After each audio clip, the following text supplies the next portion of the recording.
Hello friends, स्वागत है आप सभी का आरजे टेक्निकल एजुकेशन में।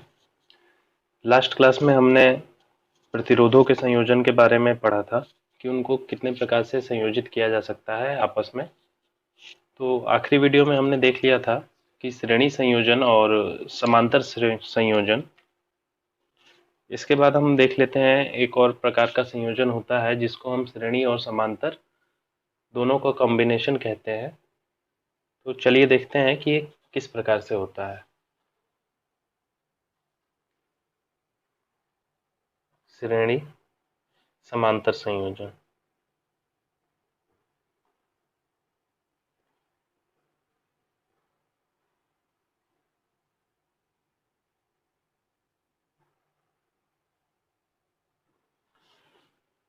तो अगर श्रेणी और समांतर ऐसा सर्किट जिसमें प्रतिरोधों को श्रेणी तथा समांतर दोनों प्रकार से संयोजित किया जाए, तो उस सर्किट को हम श्रेणी समांतर सर्किट कहेंगे, या उस समायोजन को हम श्रेणी और समांतर समायोजन कहते हैं। ठीक है, जैसे कि हम देख पा रहे हैं कि यहाँ पर ये दोनों रेजिस्टेंस, जिसको हम नाम दे दे रहे हैं R2 और R3, इसको R1, तो R2 और R3 आपस में समांतर में जुड़े हुए हैं, जबकि R1 R2 और R3 के श्रेणी में जुड़ा हुआ है। तो इसको सॉल्व करने का तरीका ये है कि जब भी आप इस ऐसे सर्किट को सॉल्व करेंगे तो सबसे पहले दोनों समांतर को आपस में हम जोड़ लेते हैं। तो यहाँ पर R2 समांतर में R3। ठीक है, इसका इक्विवेलेंट कैसे निकालते हैं?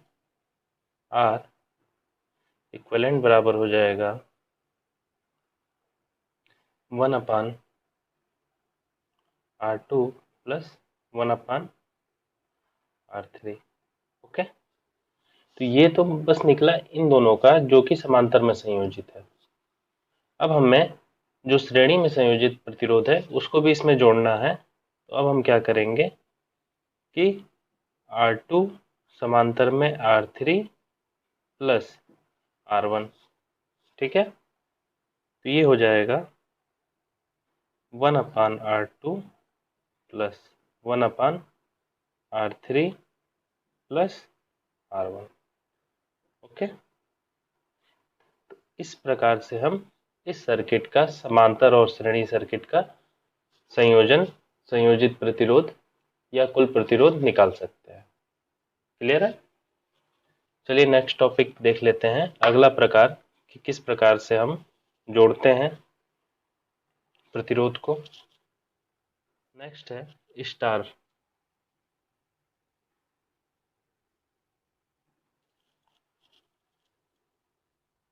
प्रतिरोधों का ऐसा संयोजन कि जिनमें 3 प्रतिरोध हो और तीनों प्रतिरोधों का एक सिरा आपस में जुड़ा हुआ हो, उस प्रकार के संयोजन को हम स्टार संयोजन कहते हैं। चलिए देखते हैं ये कैसे बनेगा। 3 प्रतिरोध हम मान लेते हैं, ये R1, R2 और R3। ठीक है, तो जब हम इन तीनों के एक सिरे को एक साथ जोड़ देंगे तो हमें कुछ इस प्रकार का फिगर देखने को मिलता है।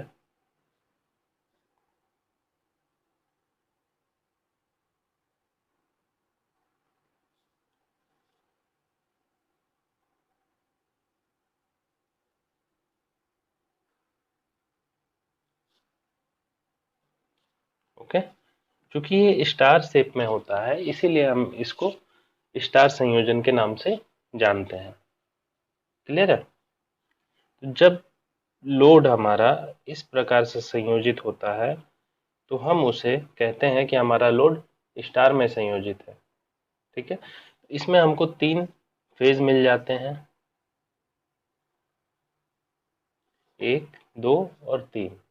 ठीक है, और एक न्यूट्रल पॉइंट मिल जाता है जिसको हम एन से प्रदर्शित करते हैं। इसको हम नाम दे देते हैं आर, वाई और बी। ठीक है, इसमें कुछ चीजें ध्यान देने योग्य हैं कि हमारे पास 3 फेज हैं, आर, वाई और बी, और एक न्यूट्रल पॉइंट है। कभी कभी क्वेश्चन पूछ देता है कि न्यूट्रल पॉइंट किस में मिलता है, समांतर में, श्रेणी में, स्टार में या डेल्टा में। तो आपको वहां पर स्टार पे टिक करना होगा। ठीक है, एक और चीज यहाँ पे ध्यान देखिए, दो लाइनों के बीच का जो वोल्टेज होगा उसको हम लाइन वोल्टेज के नाम से जानते हैं। आर और वाई के बीच के वोल्टेज को हम लाइन वोल्टेज कहते हैं। ठीक है, दो फेजों के बीच में जो भी वोल्टेज होगा, चाहे वो इन दोनों के बीच में हो या इन दोनों के बीच में हो या बी और आर के बीच में हो, वो कहलाएगा लाइन वोल्टेज। ठीक है, उसी प्रकार से स्टार में जब हम फेज और न्यूट्रल के बीच में वोल्टेज मेजरमेंट करते हैं, ये हमारा न्यूट्रल वायर है, तो उसको हम कहते हैं फेज वोल्टेज। ठीक है,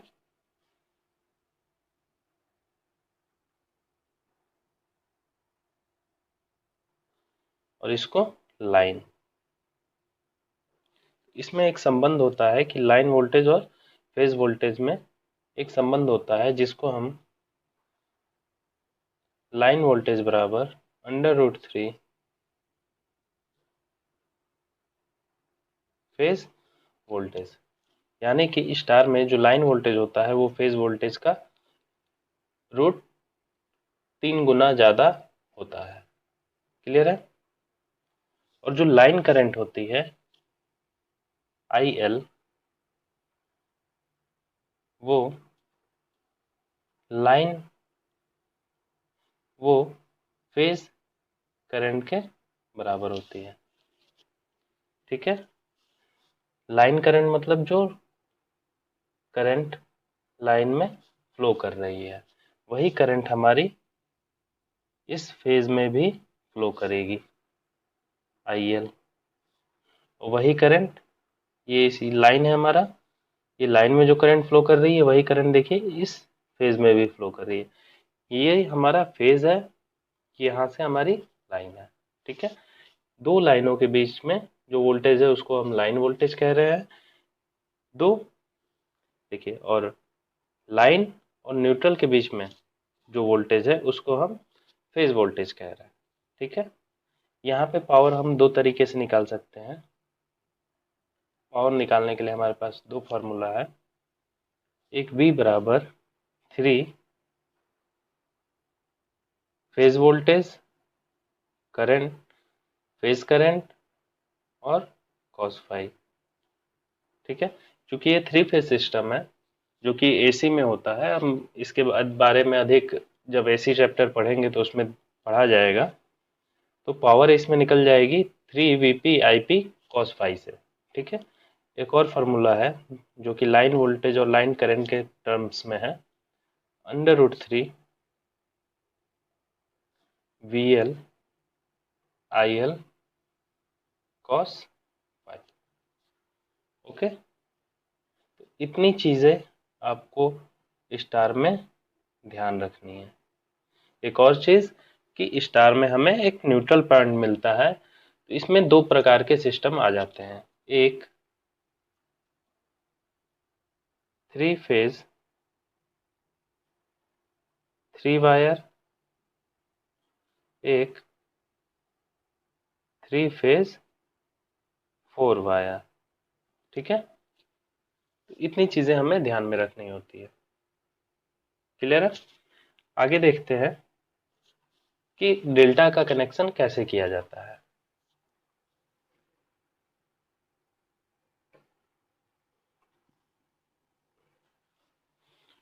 प्रतिरोधों को इस प्रकार से जोड़ा जाए कि वो एक त्रिभुज का आकार ले ले, तो उस कनेक्शन को हम डेल्टा कनेक्शन कहते हैं। चलिए करके देखते हैं। फिर से मान लेते हैं कि हमारे पास 3 प्रतिरोध हैं, R1, R2 और R3। ठीक है, तो इसको इस प्रकार से जोड़ा जाए कि ये कैसा रूप ले ले, त्रिभुज का R1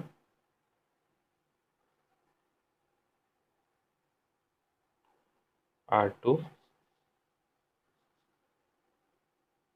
और ये R3। ठीक है, ये हमको मिल जाता है डेल्टा कनेक्शन। इस प्रकार का जहां पर भी संयोजन होगा प्रतिरोधों का, उसको हम कहेंगे कि ये प्रतिरोधों का डेल्टा कनेक्शन है। ठीक है, यहाँ पे हमें 3 लाइन मिल जाती हैं, R, Y और B। डेल्टा में हमें न्यूट्रल पॉइंट नहीं मिलता है। न्यूट्रल पॉइंट किस में मिलता है, स्टार में मिलता है। आप देख सकते हैं इसमें कहीं पर भी कोई भी एक कॉमन पॉइंट नहीं है। ठीक है, अब देख लेते हैं। ये देखिए, अब इसमें जो दो फेजों के बीच का जो वोल्टेज होगा वी एल, जो लाइन, ये हमारे पास क्या है, दो लाइन है आर और वाई। इन दोनों लाइनों के बीच का जो वोल्टेज है उसको हम वी एल से दिखा रहे हैं, वी एल। ठीक है, अब देखिए, एक फेज ये है, फेज है ये, क्लियर है। तो यहाँ पे जो फेज वोल्टेज होगा इसके अक्रॉस वी पी। ठीक है, तो ये वोल्टेज और ये वोल्टेज क्या होंगे, आपस में बराबर होंगे। डेल्टा में क्या होगा, वीपी, डेल्टा में क्या होगा, वीपी बराबर होगा वीएल के। फेज वोल्टेज लाइन वोल्टेज के बराबर होगा। ठीक है, और जो करंट इसमें फ्लो कर रही है आई एल, आई एल, तो आप देखेंगे कि यहाँ पर जाकर के दो भागों में बढ़ जाती है, एक इस रास्ते, एक इस रास्ते। ठीक है, तो जो फेज में करंट फ्लो कर रही है आई पी, जो फेज में करंट फ्लो कर रही है आई पी, तो वो हो जाएगा यहाँ पे, सॉरी, वो हो जाएगा यहाँ पे आई एल बराबर लाइन करंट बराबर हो जाएगा √3 फेज करंट के। ठीक है, यहाँ पर हम जो पावर निकालेंगे वो होगी √3 I L V L cos phi. Clear है, इसमें ये तीनों चीजें इंपॉर्टेंट है। कभी कभी पूछ देता है कि डेल्टा में लाइन करंट फेज करंट के कितना गुना होती है, या लाइन वोल्टेज फेज वोल्टेज के कितना गुना होती है। तो इस प्रकार से छोटे मोटे क्वेश्चन यहाँ से उठा सकता है। ठीक है, चलिए एक और चीज देख लेते हैं कि स्टार कनेक्शन को डेल्टा कनेक्शन में कैसे बदलते हैं और डेल्टा कनेक्शन को स्टार कनेक्शन में कैसे बदलते हैं। ठीक है, चलिए सबसे पहले देख लेते हैं कि स्टार को डेल्टा में कैसे बदला जाएगा। तो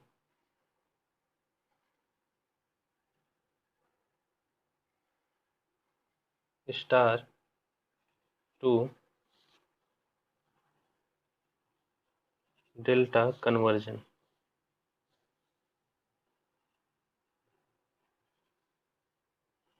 ओके, सबसे पहले हमें एक स्टार सर्किट बनाना पड़ेगा, बना लेते हैं।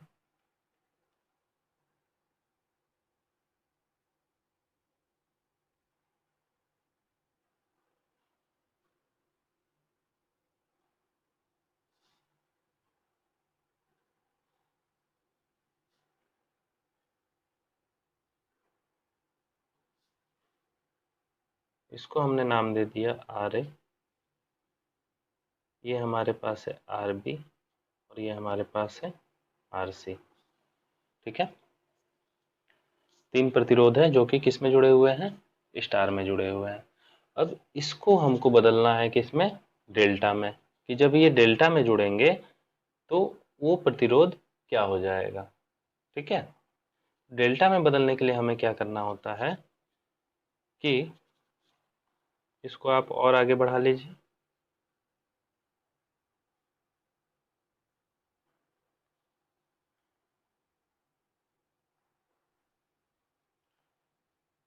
इसको यहाँ से जोड़ दिया।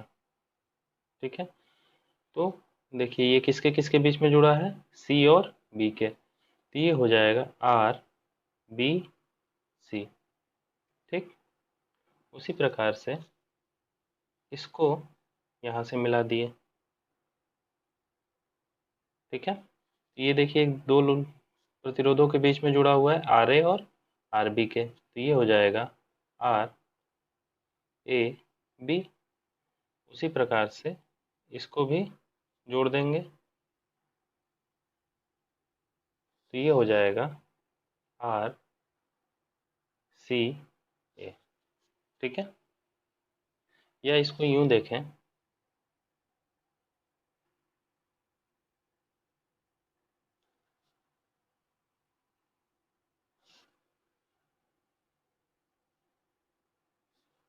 आर ए आर बी और आर सी, इसको हम बदल रहे हैं किसमें,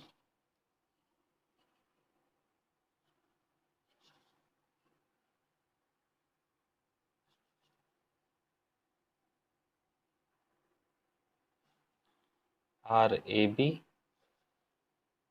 आर बी सी और आर सी ए, इसको बदलना है इसमें। तो इसके लिए फॉर्मूला है आर ए बी बराबर,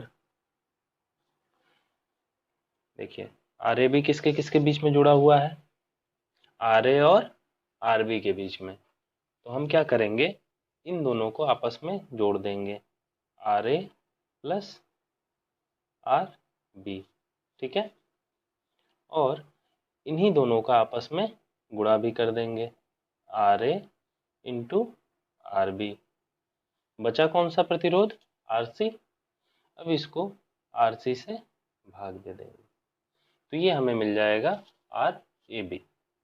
ठीक है, समझ में आया कि जो प्रतिरोध हमें निकालना है वो देख लेंगे कि किससे किससे जुड़ा हुआ है। जब हम स्टार से डेल्टा में बदलेंगे, किससे किससे जुड़ा हुआ था, are A B, are A और आर बी से, तो उन्हें हमने सबसे पहले क्या किया, जोड़ दिया, फिर उन दोनों का गुणा कर दिया, फिर जो बाकी बचा हुआ रेजिस्टेंस था उससे भाग दे दिया। क्लियर है, इसी प्रकार से आर बी सी भी निकाल लेंगे। वो क्या होगा, आर बी सी देखिए किससे जुड़ा हुआ है, आर बी से और आर सी से, तो यहाँ पे हो जाएगा आर बी प्लस आर सी।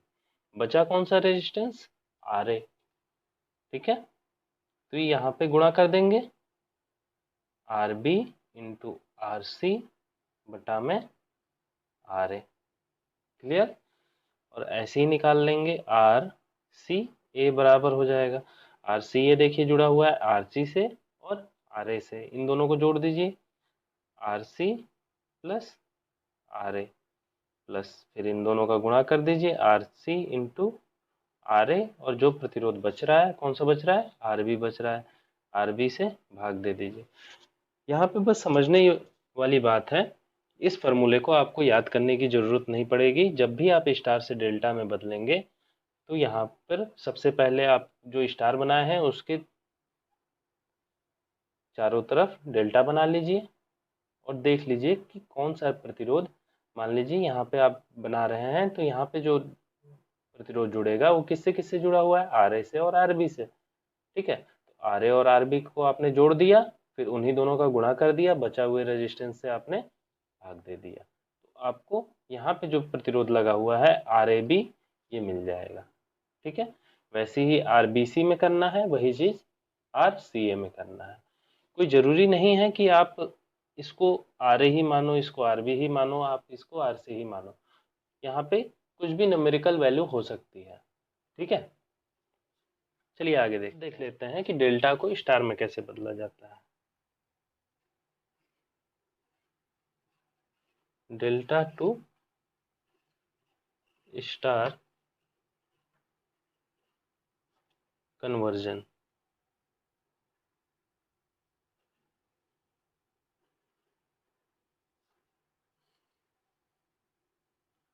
सेम प्रोसेस है, इसमें भी आपको सबसे पहले जो डेल्टा दिया हुआ है, जहाँ पे आपको सर्किट में डेल्टा दिख रहा है, आप यहाँ पे वो डेल्टा बना लीजिए।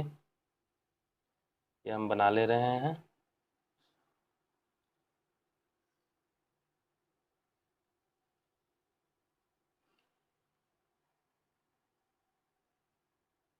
ठीक है,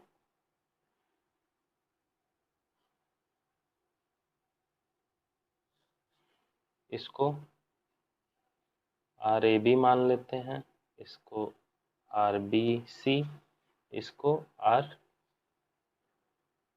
सी ए। क्लियर? अब आपको इसको बदलना है किसमें? स्टार में। स्टार में बदलने के लिए आपको स्टार बना लीजिए। ये आर ए, आर बी और ये आर सी। क्या करना है आपको? इसके अंदर एक स्टार बना लेना है।